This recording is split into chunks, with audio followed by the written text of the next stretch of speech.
All right, ladies and gentlemen, joining us on the Malzberg panel, David Swerdlick, assistant editor at PostEverything at the Washington Post. And David, before we get to Larry Elder, of course, radio host of The Larry Elder Show and author of Dear Father, Dear Son, 2 Lives, 8 Hours.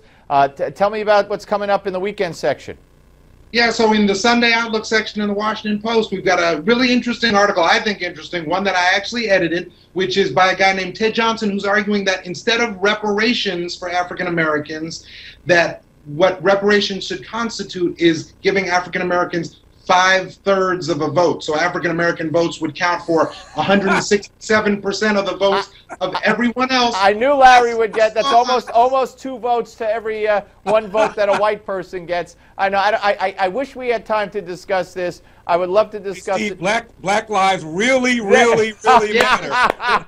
Very good. Very good. All right, listen. First of all, we're on the brink of war with North Korea here. They're saying 48 hours as we take to air tonight. South Korea has to stop blasting the propaganda, as they call it, into the country. The stock market down 500 points. The Dow down 500 points today. One of the worst weeks in many, many years. But David, you and I were talking. We were all talking before we went on, and you said, but it's still up, 1,000% or whatever, or 10,000 points under Barack Obama. Yeah, no, not 1,000%. But since President Obama's first fiscal quarter, the Dow Jones is up 9,000 or 9,500 points. So yes, it's a bad week. These are not good signs, but we are so far ahead from where we were coming out of the recession and into the Obama administration that I don't think people should get too nervous yet. No, absolutely. But you also say that in an effort to champion Obama. And Larry, to me, that's in spite of an administration that's done everything to clamp down on business, and at the same time, poverty is up, food stamps are up, unemployment, people are underemployed, workforce participation's down. So to use that stock market, as everything's great under Obama, I think what is great in spite of him, and everything else stinks. Let's hear it for the top 1%. Take a look at the article written just today by Mort Zuckerman, the editor and owner of U.S. News and World Report. He voted for Obama in 2008. He said this is the worst economic recovery since World War II. Incomes are down. Net worth is down. This has been the slowest job performance, labor force participation rate, the percentage of people working or looking to work, lowest in 30 or 40 years. This recovery has been lousy. It's been awful. And the pass that Obama has gotten has been extraordinary. We're talking about Cecil the Lion and climate change and income inequality. The number one reason people voted for Obama is they assumed falsely that he would improve the economy. Worst economic recession in our lifetime. The stock market is up, Larry. Unemployment is cut in half. Steve, if you say in spite of, look, if Obama has to take the blame for the slow recovery, the slow GDP growth, then he has to get the credit for the stock market. And how many people walking the streets in depressed African American communities are saying, yeah, the stock market's up 10,000 points? Black people have 401ks, Steve. What's that? Don't get me started on no, of course black people have 401ks, but I'm talking about people who can't find jobs.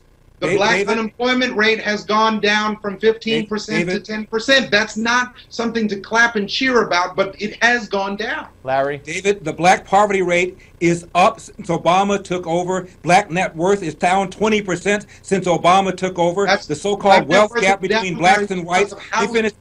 Let me finish, please. The so-called wealth gap between blacks and whites has not been this wide in 25 years. The percentage of blacks who own their homes is down. Black home equity is down. And yet blacks pulled that lever 95% for Obama. And the primary reason they did so was the same reason that non-blacks did so, is they falsely assumed he was going to improve the economy. The black net worth is worse now under Obama. David, final word on this one. Yeah, 2 things. 1, people voted for Obama because he's the only candidate in that race and the next race who had opposed the Iraq War, number 1. Number 2 is that, look, yes, I will criticize Obama on black net family wealth going down because of the value of homes going down. Mortgages is something this administration did not address aggressively. I'll agree with you on that. David, real quickly, Steve, if I may, the number one reason, according to the Pew Research exit poll, that blacks voted for Obama, 65% said they voted for him because of the economy. Only 10% said they voted for him because of the Iraq War. Yeah, the Iraq War, David, I don't get that. In the second election especially?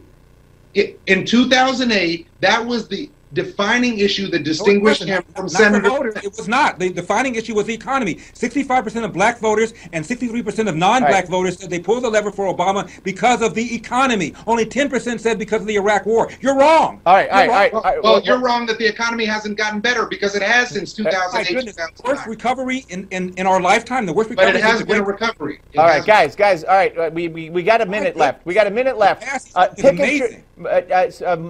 Larry, pick and choose Hillary and/or Trump. 30 seconds. Go. Where are we with both of them? Hillary's in deep, deep voodoo. Trump is up despite all the predictions that he's hurting the Republican brand. People are rabid. 40,000 people today came out to see him in Mobile, Alabama. Yeah. David, what about it? What about Hillary and what about Trump? I think that they're both doing better than Jeb Bush. I don't look. Low bar, my friend. When you watch Hillary stand there and say, "Oh, me, wipe the server with a cloth," I don't know what you're talking. It's not looking good for. It's not looking good for Secretary Clinton. I do still think she's in front to be the Democratic nominee, but her campaign has really suffered from its inability. All right, we can all agree on that, and have a great weekend to both of you, Larry and David. Appreciate it both. Mark Stein is next, folks. But first, as Donald Trump continues to lead in the polls, the popularity of his cap increases as well. You know, it's got the slogan, Make America Great Again. Well, you could get your very own Make America Great Again cap. I know David is listening and he's going to write this down. It's a $25 value for free with this offer. Just pay shipping and handling. Go to newsmax.com/TrumpCap or call 1-800-933-8396. That's newsmax.com/TrumpCap. Get your cap today. We're coming back with Mark Stein.